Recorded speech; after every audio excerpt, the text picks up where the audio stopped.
D'aquí poc és el meu aniversari i sempre em fa il·lusió descobrir que algú ha nascut el mateix dia que jo. Fa uns dies em vaig topar amb una idea matemàtica que em va agradar molt. La paradoxa de l'aniversari. Imagina't que, com a mi, et fa il·lusió coincidir amb algú en la data d'aniversari i decideixes reunir un grup de gent diversa on no hi ha bessons per veure si dues persones han nascut el mateix dia. Quantes persones creus que fan falta per tenir una probabilitat major de 50 de coincidir? 100?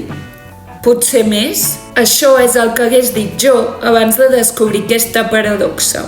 Però bé, anem a pams. Per tenir una probabilitat major del 50% que dues persones comparteixin aniversari, només calen 23 persones. És a dir, que si estàs en una habitació amb 22 persones més, hi ha més probabilitats que dues persones comparteixin data d'aniversari que no pas que no ho facin. A mi em semblava impossible. Només són 23 persones i un any té 365 dies. Però parlem una mica de números. La manera més fàcil de calcular-ho és basant-se en la probabilitat que dues persones no comparteixin data de naixement. Bàsicament perquè les probabilitats de no coincidir més les probabilitats de coincidir han de sumar 100. Llavors, des del principi, estàs en una festa on en total sou 23 persones. Comences comparant-te a tu amb una segona persona. La probabilitat que no comparteixi data d'aniversari amb tu és molt alta, concretament de 364 entre 365, ja que hi ha 364 possibilitats dels 365 dies que té un any que no coincidiu. Seguint amb la mateixa norma, et compares amb una tercera persona. Aquesta tindrà una probabilitat de 363 entre 365 de no coincidir ni amb tu ni amb la segona persona. Per calcular la probabilitat total, aquests números s'hauran d'anar multiplicant. Es fa això per cada nova persona. Les probabilitats que aquesta no coincideixi amb cap de les persones que ja hi havia es van fent cada vegada més petites. Quan arribem a la persona número 23, la probabilitat és de 343 entre 365. Pel resultat ens diu la probabilitat que a la festa ningú comparteixi aniversari, que és un 49,27%.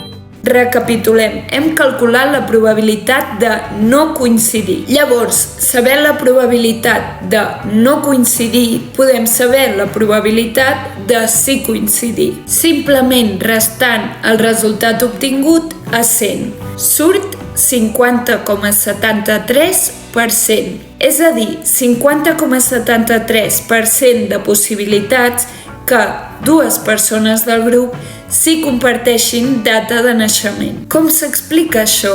La qüestió és no pensar només en tu i recordar que busques coincidències en les dates d'aniversari entre totes les persones que hi ha a la festa. En un grup de 23 persones hi ha moltes possibilitats de formar parelles diferents. La persona 1 haurà de fer 22 comparacions. La persona 2 n'haurà de fer 21.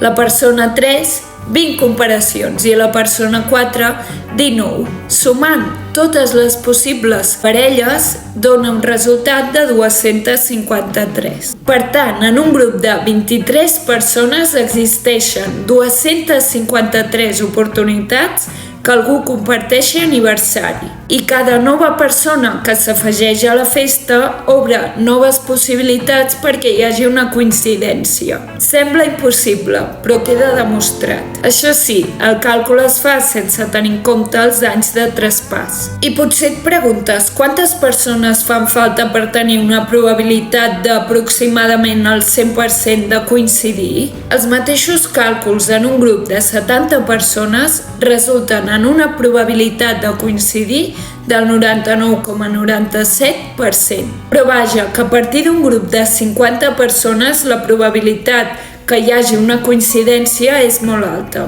Com he dit, això es coneix com a paradoxa de l'aniversari, però en sentit estricte no és una paradoxa, sinó una veritat matemàtica que contradiu la intuïció. Pensem que farien falta moltes més persones. Per cert, mentre buscava informació em vaig topar amb això. Jo pensava que era una broma, però resulta que existeix una cosa anomenada efecte aniversari. Aquest efecte diu que tens més possibilitats de morir el dia que fas anys o en els dies pròxims, concretament un 6,7% més de possibilitats. Aquestes taxes de mortalitat són més elevades en persones joves i si l'aniversari cau en cap de setmana. Fort, oi? Alguns estudis ho han analitzat i existeixen diverses teories al respecte. La primera, que la festa de celebració sigui una mica massa excessiva i la vida de la persona corri perill per la festa, el consum de substàncies, etc. Per altra banda, per a alguns pacients en estat crític, el fet que s'acosti l'aniversari pot ser un incentiu addicional per aguantar fins a aquell dia, un fenomen que es coneix com a ajornament de la mort. I finalment, algunes persones poden experimentar símptomes de depressió el dia del seu aniversari, cosa que podria derivar en pensaments suïcides. El meu últim cop compartint aniversari va ser en un grup de 14 persones. I el teu?